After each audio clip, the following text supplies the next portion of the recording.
Hello ladies and gentlemen, James here. I'm going to show you a video about two black couples that got lynched in the 1940s by 30 Klansmen. And the contact creator, his name is Runaway Slave. Uh, he brings his case uh, to life, tells the history. They were different. They were different people, business people, um, that anticipate in this lynching. And the black man, how it started, he explains how the black man was got to an argument with his wife, and the guy, and one of the guys were black guys were lynched. But the eerie part about this, I'm not gonna go to the whole video, is that the eerie part is that you have black people reenactment. You know how people reenact the war? They are reenacting this horrible part of history where this black couple, two black couples got lynched. Pull them out the car. Yes. When they pulled them out the car, the two women in the car started yelling and calling out some of the white men by name who were pulling their husbands out the car, because these men, they didn't have hoods on this day. They were just barefaced, straight up. So while they're pulling their husbands out the car, and one of them, her brother, right? They start yelling and calling out the men's names, like telling them, like, look, why are you doing this, this, and that? They're yelling at them and calling them by name. And then one of the white men said, get them too, they know too much. So now they go grab the girls, the two wives, and pull them out the car. So then they start beating all four of them down. This white mob of knuckle-dragging beasts, they're beating all four of them up. They took them out, they tied them to a tree. They tied all four of them to a tree, pulled out guns, and just sprayed them, shot them multiple times. They say that each one of them was hit with at least 15 rounds. That's each one of them. So that's 60 rounds right there they got hit with. So just imagine how many they shot. They say each one of them had at least 15, got shot at least 15 times. So after they killed them, right, laid them down, they cut Roger's penis off. This is something they always loved doing. They love grabbing black male genitalia, using it as a souvenir. Then, after they did that, they took the knife and cut the baby out of his wife Dorothy's stomach and threw it. Remember, she's 7 months pregnant. Cut the baby out, threw it. And that's what they did to our peoples, yo. That's what they did to all four of them. Killed them just like that, all four of them. Cut his genitals off, cut the baby out, over that. Now, there's more motivation besides the stabbing that they say was over for this killing. So we know that Roger stabbed the white man, Burnett Heston. But it's more to it as well. George Dorsey, right, the other black man in the couple in this incident, he's a World War II veteran. He's a World War II veteran. And at the time, African American veterans, when they came home, they kind of had a different energy and they resented being treated like second-class citizens and stuff like that. They began to press more for civil rights. They wanted to vote. They wanted people to treat them more like humans, because after they already went off, fought in the war for the country, they felt as though they deserved more. So when they came home, a lot of them had a different attitude, and a lot of these white supremacists resented them for this, and these men wanted to reestablish dominance with these World War II vets, black vets who came home. So that's why in history, the number of lynchings of black people after the war just skyrocketed, because they started lynching. That's the only way that they knew, right, to get their dominance back. You know what I'm saying? To reestablish dominance by lynching people. So they actually wanted to lynch Roger too. I'm sorry. They actually wanted to lynch him as well, George Dorsey, because he was a World War II vet. They didn't like these guys around with a little bit more pride and strength. some things. You know what I'm saying? So that was another motivation to do what they did as well, right?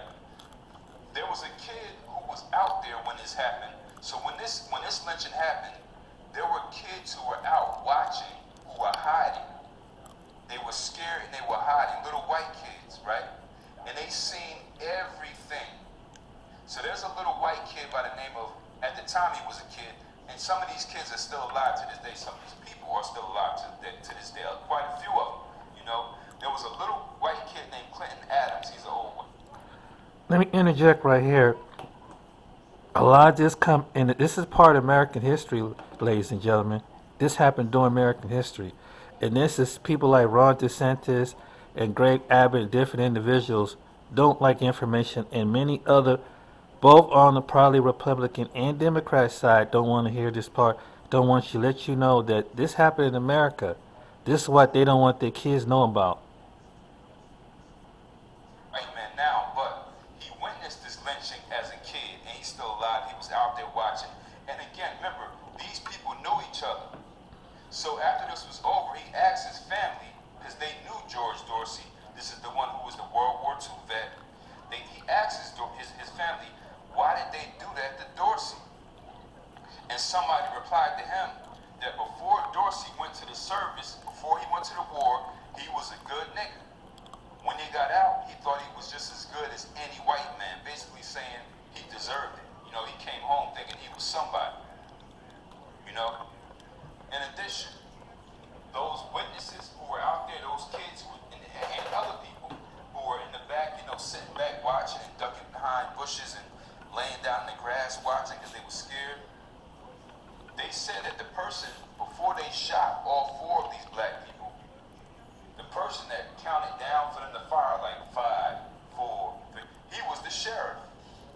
They said this was the county sheriff, the one that counted down. So we know what kind of people were involved. They said that in this event, these were prominent people in the community, store owners, landowners, farmers, sheriffs, you know, members of the Klan. You know, these people are, these Klans members, they're like professionals, politicians, all that, you know what I'm saying? So, here's another factor in this, another motivation for this lynching. There are actual reports from witnesses who confirmed that the former governor of Georgia, a white supremacist Rottweiler dog by the name of Eugene Talmadge, right? Governor Eugene Talmadge, everybody from Georgia knows him. He's got statues and everything. They say that he played a role in this lynching. At the time, he was actually running in this election. So he needed more votes. He wanted more votes from these small rural towns like where this lynching happened at.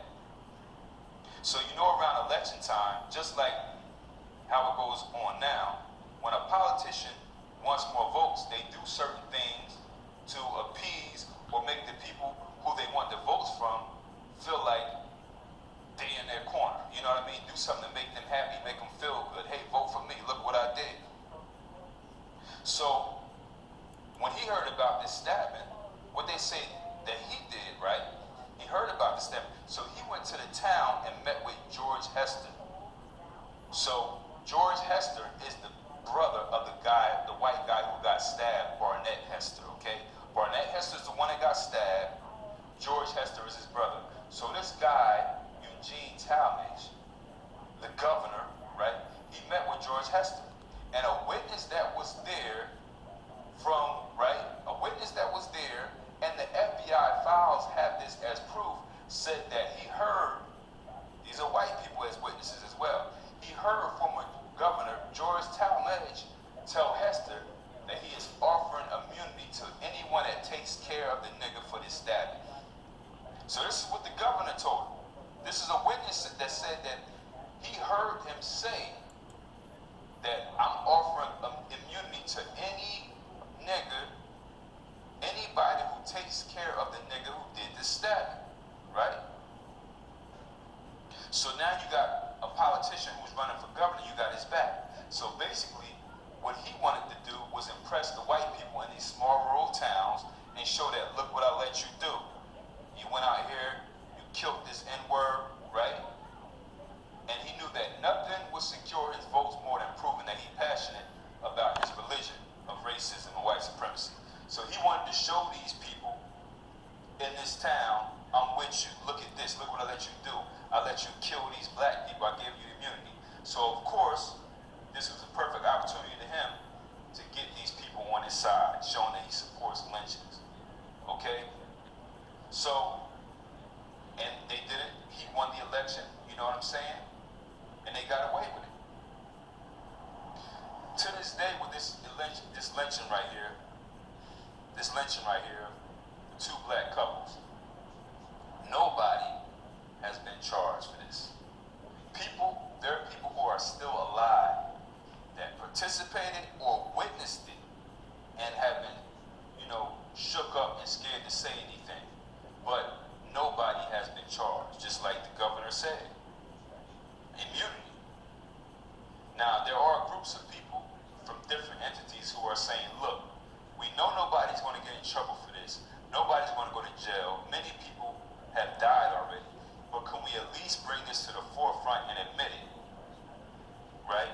But they still don't want, they're like, nope, they're not. Because there were prominent farmers, politicians, law enforcement, like I said, the sheriff was there were police officers there, and business people who were out there involved in this shooting. Like, they were actually out there shooting the guns. So, basically, they don't want to talk about it.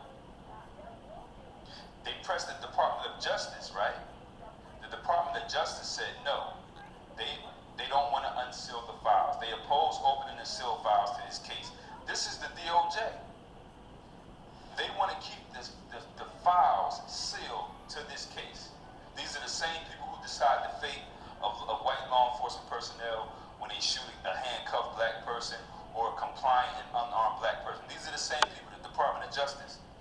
But for this right here, they want to protect these white men who lynched these two black couples. There's no reason why they wouldn't want to open these files, because they know the names and the witness and the things that are going to come out are, of course, a lot of these people's old buddies. They just don't want to be attached to it. Okay, people, so here is the disgusting, embarrassing part. Here's a disgusting, embarrassing part. Every year, white people get together, right, with black people to reenact this horrible lynching, this horrible act, this horrible, sinister act that day. Watch So, this. basically, Watch this, they show people. up